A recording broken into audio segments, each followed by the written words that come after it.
Tumangulang si Larry bilang tugon sa sinabi ng kanyang ama at agad nang pumasok sa loob ng kuweba, bit-bit ang isang sulo. Sa bukana pa lamang ay naririnig na ni Larry ang mga kakaibang tunog na nagmumula sa loob ng kuweba. Nararamdaman niya din ang hindi pangkaraniwang ihip ng mainit na hangin mula sa loob na parang hininga ng kung anong napakalaking nilalang. Sa kabila ng takot ay naging buo ang loob ng binata na tuklasin ang lihim ng kanyang hawak na gamit. At pagdating niya sa kalagitnaan ng kuweba, nagulat siya dahil napakadilim na ng paligid. Hindi na din niya marinig ang agos ng tubig mula sa bukal. Maging ang liwanag sa pasukan ng kuweba ay nawala na din. At habang iniikot niya ang kanyang paningin, ay may nakikita siyang maliliit na mga nilalang na nahahagip ng kanyang hawak na sulo. At sa bawat sandali, ay dumarami ng dumarami ang mga ito. At nang itapat niya ang kanyang liwanag sa dingding ng kuweba, laking gulat niya dahil may isang kumpol ng mga nilalang ang nag-iipon at ang mga ito ay tinatawag na hakal. Ang mga hakal ay mga uri ng sigbin na naglalagi sa dilim. Wala itong mga mata at hindi gaya ng pangkaraniwang sigbin ay maiiksi ang mga tenga ng mga ito at mas maliit din ang sukat. Maihahambing lamang ang laki nito sa isang pusa. Mahaba ang buntot nito na ginagamit nitong panghawak sa mga bato kapag ito ay umaakyat. At sa gitna ng mga nagkumpulang hakal ay may isang matandang nakaupo. Laking gulat ni Larry nang bigla itong magsalita. Mabuti naman at naisipan akong dalawin ng bagong tagapangalaga ng kadlom. Sa nakikita ko, ang dahilan ng iyong pagdalaw ay upang masagot ang iyong mga katanungan. Wika nito kay Larry. Po, sino ho ba kayo? At bakit po kayo nandito? Mautal-utal na tanong ni Larry sa matanda. Dahil sa nagtataka ito kung bakit naroon ang matandang yon sa loob ng kuweba na nag-iisa. Ito ang tahanan ko, iho. Naalala ko sa iyo ang iyong lolo Fermin. Ganyan-ganyan ang reaksyon niya nung una siyang pumasok sa kuwebang ito.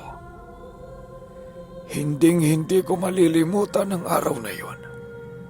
At yun na ang huling beses na may dumalaw sa akin dito sa aking bahay. Halika, maupo ka sa tabi ko at nang mapag-usapan natin ang mga tanong mo. Wika ng matanda. Pagkaupo ni Larry ay laking gulat niya dahil nagbago ang buong kapaligiran. Nakita niya ang kanyang sarili sa loob ng isang napakalaking bahay. Teka Manong, nasan ho tayo? Paano tayong napunta dito? Muling tanong ni Larry. Teka, yan lang ba ang ipinunta mo dito? Ang magtanong kung nasaan ka? Balik na tanong sa kanya ng matanda. Hindi po Manong. Marami po akong katanungan tungkol sa aking hawak na mutya. Kung pwede po sana, ipaliwanag ninyo ito sa akin. Pakiusap ni Larry sa matanda at ngumiti lamang ito sa kanya. Sige, medyo mahaba-haba ang paliwanag na ito kaya medyo matatagal lang ka rito. Ganun pa man, hindi na ito alintana ni Larry. Ang pinakamahalagang bagay para sa kanya ay ang matuklasan niya ang pinagmula ng kapangyarihan ng mutsyang hawak niya. At ito ang paliwanag ng matanda.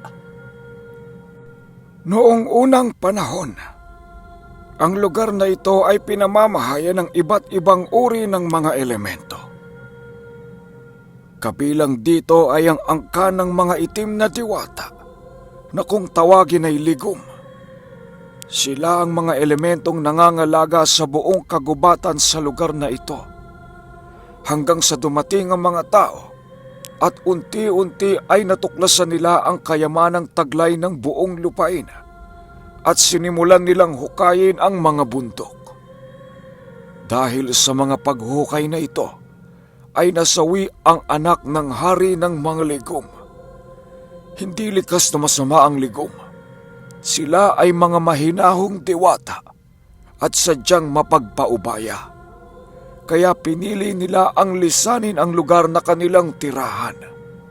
At sa paglisan nila, ay kasamang naglaho ang lahat ng kayamanang taglay ng lupa. Gayunpaman, ang mga tao ay hindi nakontento sa kaalamang wala na ito at sadyang mga mapipilit. Hinukay nila ng hinukay ang mga paligid ng kabundukan hanggang sa umabot na sa puntong gumuho na ang mga ito at nagkaroon na ng bangin sa paligid.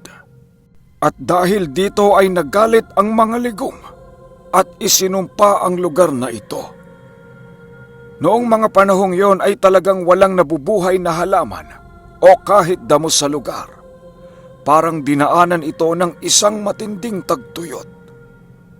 Ngunit, may isang pamilya ang nanirahan sa lugar na ito at pinilit nilang buhayin ulit ang buong paligid.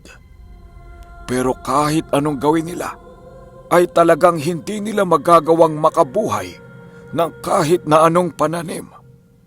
Hanggang sa nadaanan ng hari ang isang batang lalaki na nagtatanim ng isang buto ng puno mula sa lupa. Narinig niyang kinakausap ng bata ang puno na pinagkunan niya ng buto. Patay na ang punong yon at may mangilang-ngilang bunga na nakasabit sa mga sanga nito. Puno, pasensya ka na ha. Hindi naman namin sinasadyang sirain ang tirahan mo. Hayaan mong tumulong akong ikalat ang iyong mga buto sa lupa. Nang sa ganun ay mabuhay ang mga anak mo't dumami sila ulit dito. Ito ang eksaktong mga kataga na sinabi ng bata na nakaantig sa damdamin ng hari ng mga ligum. Kaya araw-araw niya itong pinagmamasdan. Hanggang sa tumungtong ito sa tamang edad. Mahabang panahon ang ginugol ng bata sa pagtatanim ng mga buto. Ngunit, nabibigo lamang siya dahil wala ni isa sa mga itinanim niya ang tumutubo dahil na din sa sumpa ng ligum sa lupain. Anak, huwag mo nang sayangin ang pagod mo sa pagtatanim dahil hindi na babalik ang kasaganahan ng lupaing ito. Patay na ang lahat sa paligid. Masakit man sa akin manggaling ito, anak, pero isinumpa na ang lugar na ito. Wika ng kanyang ama. Ngunit sa kabila ng mga sinabi ng kanyang ama, nanatiling positibo ang bata at itinuloy niya ang sinimulan niya.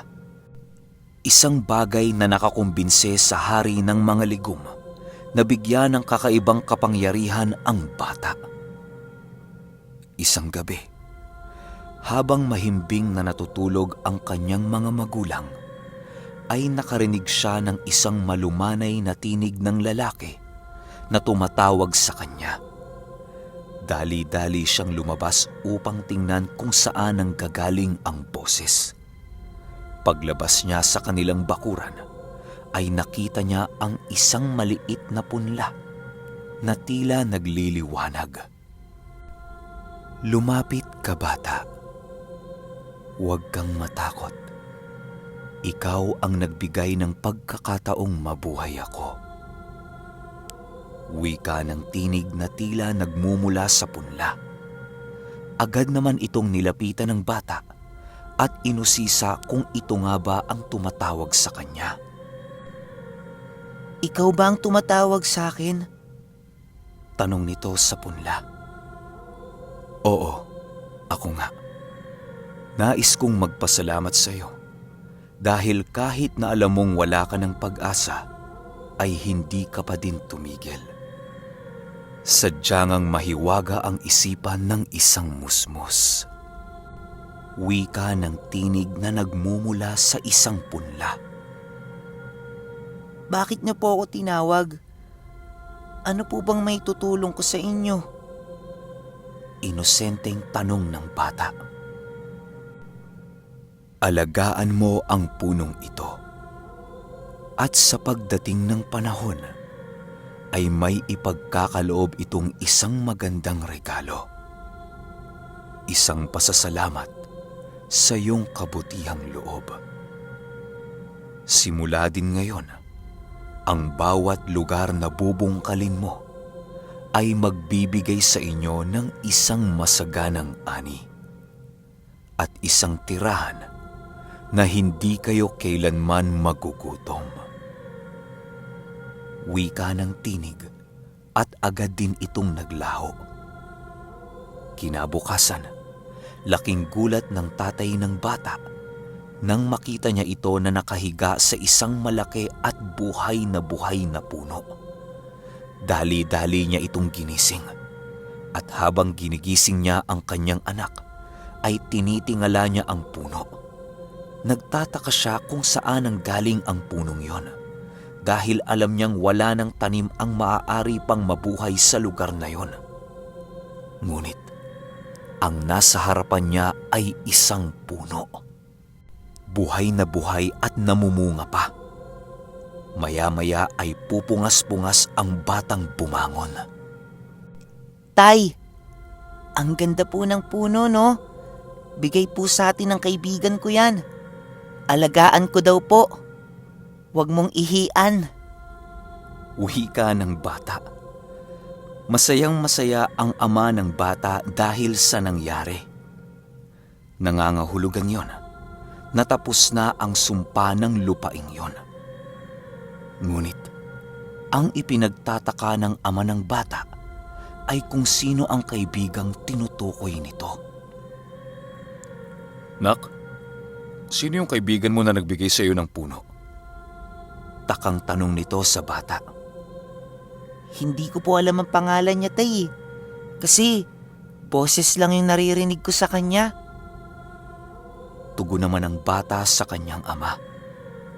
Hinayaan na lamang ito ng kanyang ama dahil baka pinaglalaruan lang ng imahinasyon niya ang bata. Hanggang sa lumipas pa ang maraming taon, muling nabuhay ang bahaging yon ng kabundukan at sa tulong ng mag-anak ay muling bumalik ang kasaganahan ng lupain na naging dahilan upang muli itong tirhan ng mga elemento. Sa paglipas ng panahon ay pinangalagaan ng bata ang lugar na yon at maging hanggang sa kanyang pagtanda ay hindi niya nilisan ang lugar na yon. At ang punong ipinagkaloob sa kanya ng kaibigan niyang elemento ay nanatiling buhay. Ngunit, isang mapait na kaganapan ang nangyari. Isang sunog ang naganap sa kagubatan na kagagawa ng ilang mga taong naninirahan malapit doon. Natupok ang lahat ng mga puno sa lugar na yon, dahilan upang muli itong makalbo. At ang malaking puno na lamang ang naiwang nakatayo. Bagaman sunog na ito, ay hindi pa din ito nabuwal sa lupa. Nilapitan ito ng hari ng ligum at hinawakan. Kailanman ay hinding-hindi magbabago ang mga tao. Patuloy lamang nilang sisirain ang kalikasan. Maluhaluhang wika ng hari. Nakita din niya ang katawan ng matanda na noon ay pinagkalooban niya ng punong yon. Wala na itong buhay at sa kanyang kamay ay nakita ng hari na may hawak itong walang lamang sisidla ng tubig. Namatay itong sinusubukang iligtas ang puno sa pagkakatupok. Ito ang dahilan kung bakit hindi tuluyang nabuwal ang puno. Humagulgol sa pag-iyak ang hari dahil sa kanyang nasaksihan. Muli siyang lumapit sa puno at kumuha ng isang tipak ng nasunog na parte nito. Inilapat niya ito sa katawan ng matanda at nagwika ng, "Ibinigay mo ang buhay mo upang ipagtanggol ang punong ito. Kaya hayaan mong ibalik ko ito sa iyo. Simula sa araw na ito, ikaw ay tatawaging Kadlum at ang tipak ng punong ito ang magiging tagaprotekta mo. Pagkakalooban kita ng isang bagong katawan na may pagkakataong magkaroon ng mga salinlahi upang maipasa mo ang kapiraso ng kahoy na ito. Nawa ay patuloy ninyong gampanan ang inyong tungkuling pangalagaan at pahalagahan ang anumang may buhay sa lupaing ito." Pagkasabi ng hari ng mga katagang yon, ay kaagad namang naabo ang katawan ng matanda at may isang sanggol na lumitaw mula sa paanan ng nasunog na puno. Inaruga ng mga ligum ang sanggol hanggang sa ito ay tumungtong sa tamang kulang. Hindi na ito muling nanirahan pa sa ibabaw ng lupa. Sa pag-uutos na din ng hari, siya ay nanatili sa isang yungib, kasama ng iba pang mga nilalang. At ang kapiraso ng kahoy na yon ay naging isang itim na bato. At sa haba ng panahon, ito ay naging isang makapangyarihang mutya na may kakayahang pumatay, magpagaling at magtanggol sa sinumang may hawak nito. Matapos makapagkwento ng matanda, ay sunod-sunod na tanong naman ang pumasok sa isipan ni Larry. Kagaya ng, paano yun napunta sa kamay ng kanyang lolo, sino ang mga unang taong nangalaga dito, at napakarami pa. Sinagot naman ng matanda ang tanong ni Larry na labis niyang ikinagulat. Ang unang tagapangalaga ng mutyang ito ay ako. Wika ng matanda, sabay alis ng kanyang talukbong. Ako yung batang binigyan ng ikalawang pagkakataong muling mabuhay, iho. At ang lolo mo, ang siyang kauna-unahang manggagamot na humamon sa akin upang makuha ang mutya. Masasabi kong karapat-dapat naman siya dahil ang kanyang hangarin ay para makatulong sa iba, at sa pagtagal ng panahon ay nakita kong totoo ang kanyang mga dahilan. Maraming natulungan ang iyong lolo. Wika ng matanda. Pero, bakit ako? Bakit hindi ang aking ama? Takang tanong ni Larry dahil kung pagbabasihan ang kwento ng matanda, dapat ang tatay niya ang susunod na tagapangalaga nito. Ito ay sa kadahilanang ikaw ang pinili ng mutya. Hindi ito basta-basta sasama sa isang tao lang. Namimili ito ng susunod na magmamay-ari sa kanya. At ikaw ang mapalad na napili nito. Kaya pangalagaan mo ito kagaya ng pangangalaga ko sa punong pinagmulan ng mutyang yan. Pagpapaliwanag ng matanda, at inaya na nito si Larry na bumalik na sa labas ng yungib dahil naghihintay na ang kanyang ama.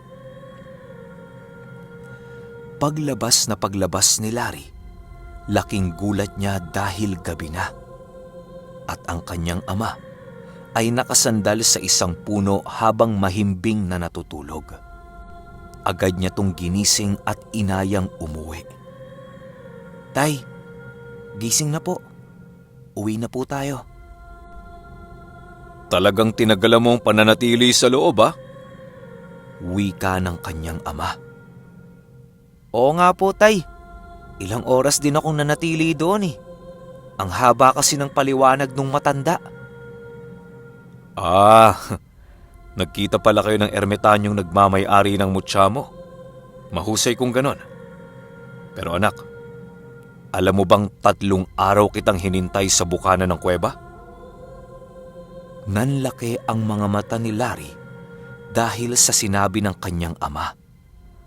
Ang alam niya kasi, 3 oras lamang siyang nasa loob ng kuweba. Po? Totoo po ba, Tay? 3 araw akong nasa loob? Gulat na tanong ni Larry. Tumawa lamang ang kanyang ama dahil hindi pala alam ni Larry na gano'n na siya katagal sa loob ng kuweba. Agad na silang umuwi sa kanilang bahay. Habang nasa daan, pinaliwanag ng tatay ni Larry sa kanya na ang mga dasal ng mutya ay ibinigay mismo ng pinakaunang tagapangalaga nito. At ang mga dasal na yon ay mula pa sa hari ng mga ligum. Napagtanto ni Larry na ang hawak niyang mutya ay hindi lamang isang pinagkukunan ng kapangyarihan, kundi isa ding bagay na pinagmumulan ng buhay. Napansin niya ito isang hapon habang siya ay nagdadasal para sa kanyang mutya. Nakalapag ang mutya sa isang maliit na lamesa at napapalibutan ng mga kandila. Nang matapos siyang magdasal, nakikita niyang unti-unting may mga maliliit na mga mala-insektong nilalang ang lumalapit sa mutya. At inilalapat nila ang kanilang mga kamay. Naanimoy, nakaupo sa harap ng isang siga at nagpapainit ang mga ito. Matapos ang ilang saglit ng paglapat ng kanilang mga kamay, ay bigla na lamang silang lumipad at nagliliwanag ang kanilang mga patpat. Ang mga nilalang na lumalapit sa mutya ay ang mga lambana. Hinahayaan lamang niya ito dahil sa tuwing gagawin ito ng mga lambana ay nakakadama siya ng kakaibang saya. At napagtanto niya din na ang mga lambana ay gumaganap ng napakalaking papel sa kanyang panggagamot. Dahil sa mga maliliit na nilalang na ito, ay nakakakita si Larry ng mga halamang gamot na mabisang panggamot sa mga karamdaman. Isang araw, isang pasyente ang lumapit sa kanila dahil sa sinukuan na ito ng ospital. Malala na ang karamdaman nito at binigyan na lamang ito ng taning ng doktor na 4 na buwan. Ngunit hindi nawala ng pag-asa ang asawa ng pasyente. Dinala nila ito kay Larry. Bagaman hindi sila tiyak na gagaling ang kanilang kaanak, ay nagbakasakali pa din sila. Manong, ihiga niyo po muna siya sa papag at kukuha lamang ako ng mga gamit ko. Wika ni Larry. At nang makapasok siya sa kwarto niya, ay agad siyang nagdasal sa kanyang mutya. Pakiusap, tulungan mo kong lunasan ang sakit ng taong ito.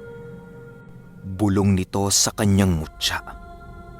Paglabas niya ay nagpakuha siya ng isang basong tubig.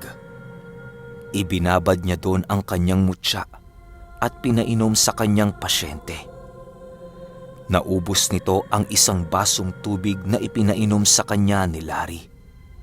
Sinabihan niyang maghintay lang ng ilang saglit. At habang naghihintay, kinausap nito ang kanyang pasyente. Manang, gaano na po katagal ang inyong karamdaman? Tanong nito sa babae. Taon na ang bibilangin, iho. Ang totoo ay hindi na ako umaasang gagaling pa. Nawala na talaga ako ng pag-asa. Nakangiting tugon nito kay Larry. Maya-maya ay bigla na lamang itong nakaramdam ng pagduduwal. Agad namang nagpakuha ng planggana si Larry at nang matapos magsuka ng babae, ay may nakita si Larry na napakaitim na likidong inilabas nito sa kanyang bunganga. Para itong tinta ng pusit. Laking gulat nila dahil unti-unting bumangon ang babae. Mahal! Nawala ang pananakit ng aking dibdib. Ay, hindi ko na nararamdamang nanghihina ang aking katawan. Magaling na ako, mahal. Masayang wika ni Manang.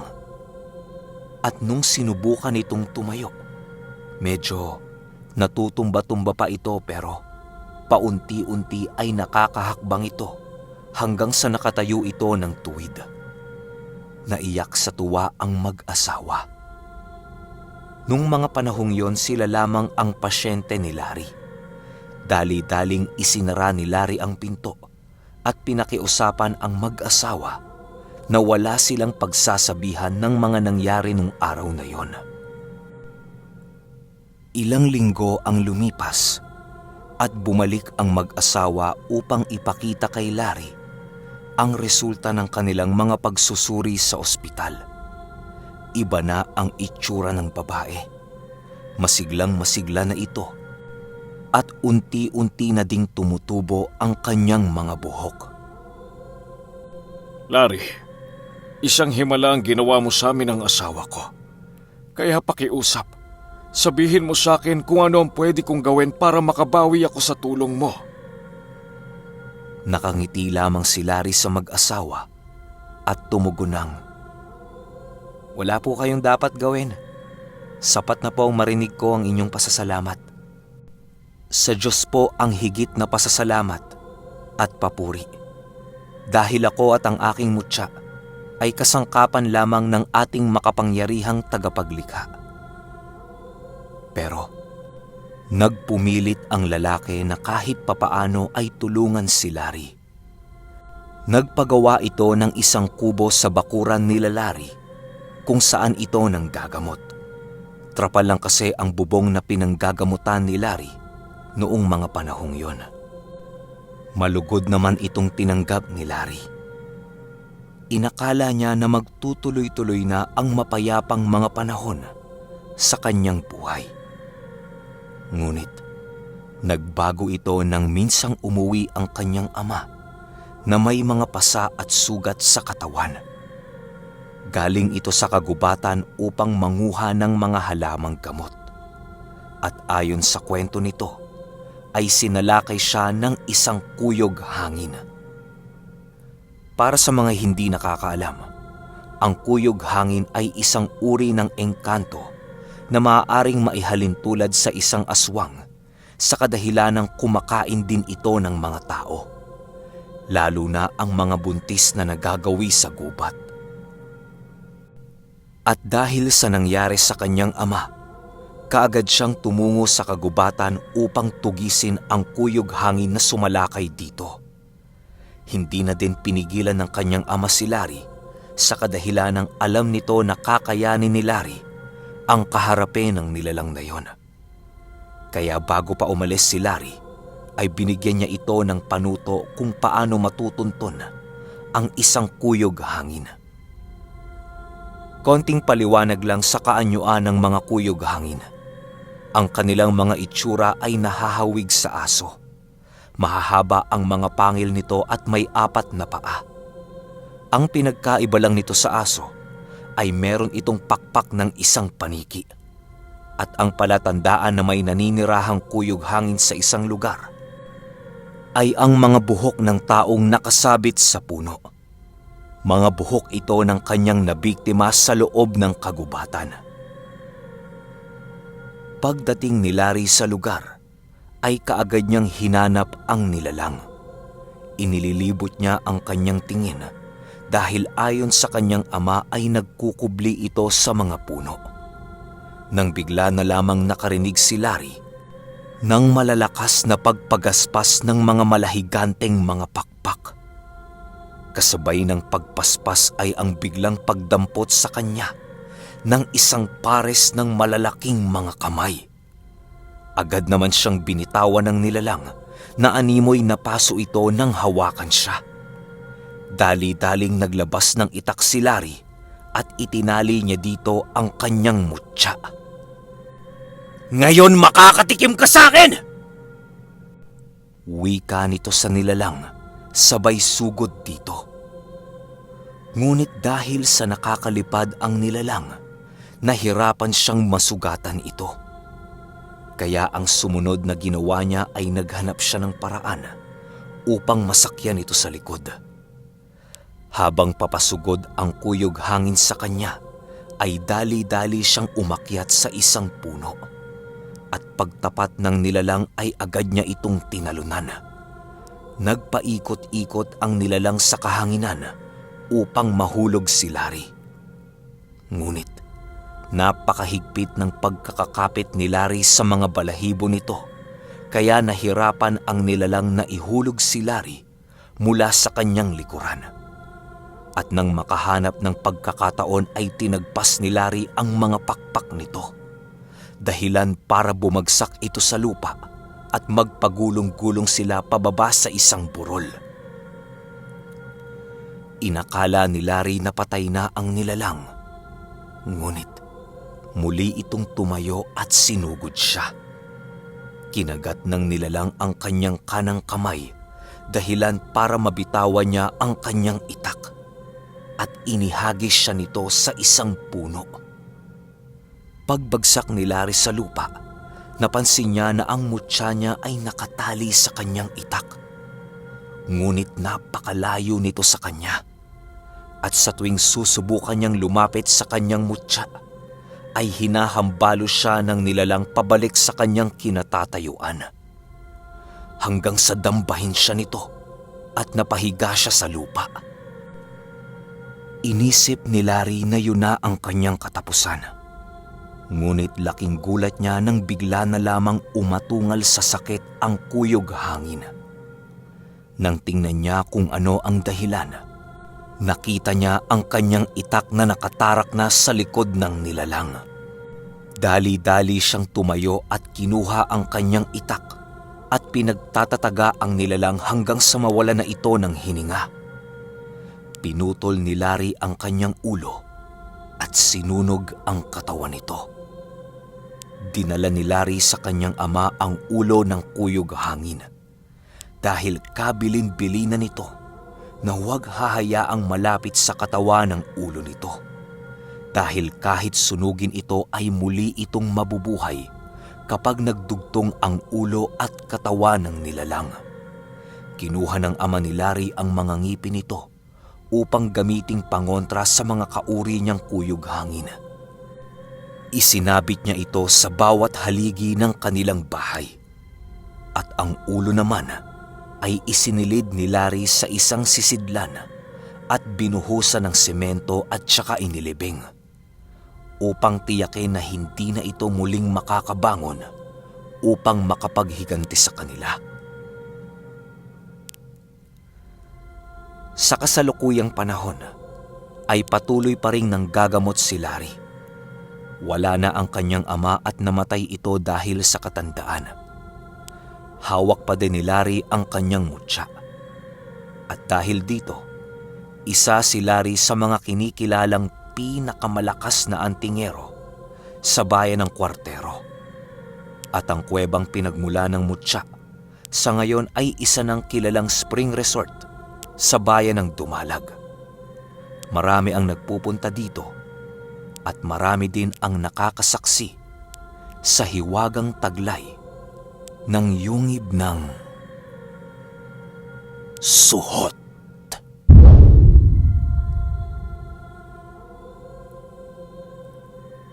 Okay. Sobrang ganda naman itong suhot.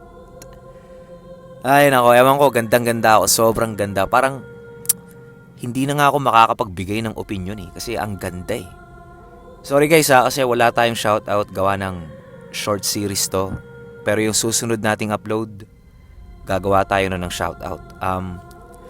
Comment kayo sa baba ng "Ang lakas mo, Kuya Larry." Pipili ako ng 10 pangalan na magko-comment ng ganun. Tapos yun ang isa-shoutout ko sa susunod nating upload. Maraming salamat sa kwento, Kuya Larry. Yun lang. Hanggang sa susunod na kwento. Salamat.